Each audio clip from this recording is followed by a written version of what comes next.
The Soybean School on RealAgriculture.com is brought to you by Pride Seeds, Nodulator Pro, and Cruiser Max Vibrance Beans.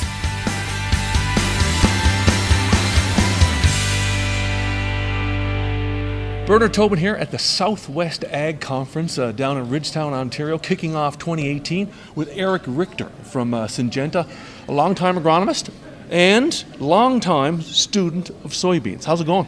It's going great. Did my first presentation. It seemed to go well, so looking forward to this afternoon and tomorrow. Awesome. Now, you kicked off your presentation with, the idea that soybean growers, you have to believe in the yield potential. The yield potential is 80 bushels. Just that was your number, and we saw 53, 54 bushels here in Ontario this year. I think growers should believe. I think it's important, though, to clarify from a realistic yield goal, 80 is achievable, but the genetic potential from that aspect, Bern, it's much higher. 200, 300, we can argue what it is, but my point in the presentation was to just try to get growers to understand and truly start to believe that it's more than 50. Yeah. The old saying, you've said it a lot of times over the years, that soybeans, we can't manage them like scavengers of the past. We really need to manage them like corn. There's a number of things that are similar between the two crops, and certainly if we're going after those big yields, we have to feed our soybean crop. We have to feed it. It's often been labeled as a scavenger crop, and I think we've worked hard as an industry to dispel that myth and get growers really saying, I'm going to grow 70, 80 bushel beans, and I'm going to fertilize for that so that we don't get into the problem of nutrient removal from our soil bank. Yeah. Now, we've often heard the term picket fence corn, right? Picket fence stand. Yes. You like to use the term picket fence soybeans. Because stand establishment is so key. And I think really what I'm trying to do there, if there's one thing that is similar between the two crops, to unlock that genetic potential between each and every plant that's within those plants, we have to have those plants growing as equals.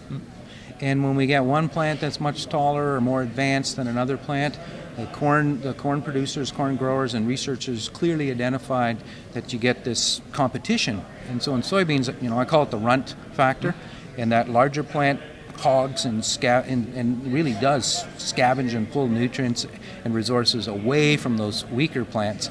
That's not what we want to have happen. To unlock genetic potential on a plant-by-plant basis, we need to have them spaced and emerge uniformly. Now, you also talked about soil health. Soil health matters, and you've seen that so much. That's right. I guess in the last decade, for sure. I've seen soil health issues for a few decades. Back in my forage days in the 80s, I think actually we were a little more aware of it. I think the longer-term producers started to realize the impact, and we've gone through a couple generations, and we're back around now understanding soil health and how important it is for long-term profitability and sustainability. And the soybean setting plant, up those roots. That's it. The soybean plant is a key indicator. It's like the canary in the coal mine, in the sense that if you're having problems with soil health, one of the very first crops that'll show that is soybeans. Your yields will plateau. We can fertilize our way to some big yields in corn, even wheat, but in soybeans, just simply throwing fertilizer in the field is not going to get the job done. We need to have healthy soil, and we need to maximize root growth. Roots equal yield. You always say genetics first in your conversation. Yes. It starts with genetics first, and genetics, yield obviously, but disease package as well. Part of that. That's right, and genetics first. There's no perfect variety. I'll put that out there first.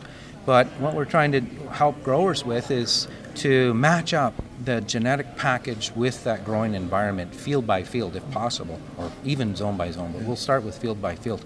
And so there's a strong interaction, G by E, with soil type.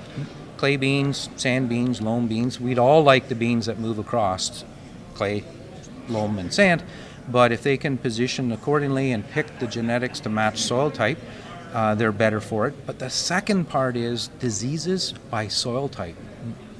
It's really important to understand that in certain environments, the growers more predisposed to certain diseases, i.e. clay and phytophthora, high-producing loams and white mold, those types of things. And so getting the right variety, genetics first, soil and disease, and to get that what we'll call a disease shield. So it's a little bit more defensive, but that helps unlock genetic potential, protect genetic potential, and gives consistency as well year to year. Now, one of the things, you had a list of 10 here today, and I haven't got time to go through them all, but one that really called out to me, and I'm hearing more and more about, is canopy management. Yes. Do we have bushing beans? Do we have pencil beans? Are we seeing too much light? Managing that canopy is key. So we can talk about stand establishment and getting the right population, but canopy management, I think, is an area where, as a grower, as an industry, trying to focus our efforts, because there's a sweet spot with soybeans. Corn, typically, it's straight line. More canopy we have, as long as we've got sufficient nutrients and moisture, our yield just keeps going up, and if we can keep it standing. Soybeans has a little bit of a sweet spot. We can get too much canopy, particularly if it's vegetative growth. What we're after in this canopy management is to try to encourage and set the plant up so that it maximizes the amount of nodal growth, where the flowers and pods are, versus the internode and excess leaf or foliage. It's amazing what that soybean plant will do in that sweet spot, so to speak. And so canopy management, again, as I say, is an interesting area where further study would benefit the industry. I want to talk a little bit about, before we wrap up, about precision ag. And you had it's an interesting perspective about, you said, precision ag was made for soybeans. I did. And I think the point I took away from it was, obviously we're managing zones, we're managing fields, but you basically said, what we're learning with precision ag and soybeans is managing high and low. The middle is tough. So, again, in life, trying to keep things simple, and precision ag, there's been a lot of work done on corn.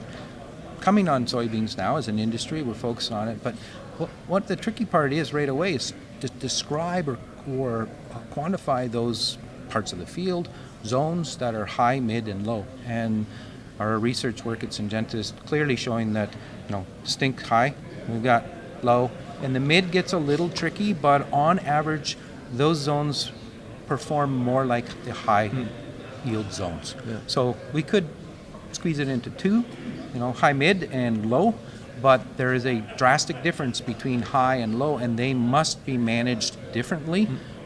Could be variety, but certainly in population and even canopy management or row width. And so precision ag has tremendous opportunity to enhance yield and profit for soybean growers. Hey, to wrap it up, you wrap up your presentations with, if you believe and you want to chase 80 or whatever the number is, genetics plus environment plus management. That's what you genetics by environment by management. Or GEM. GEM. Yeah, G by E by M. We used to talk G by E, but it is really exciting now for growers in our industry with soybeans to look at the M component. There are things that you only dreamed of 20 and 30 years ago that our younger producers and guys and gals can do. It's feasible, and the world's their oyster. Awesome. Eric, thank you so much. No problem. Stopping by. Great to see you at SWAC, and enjoy the show.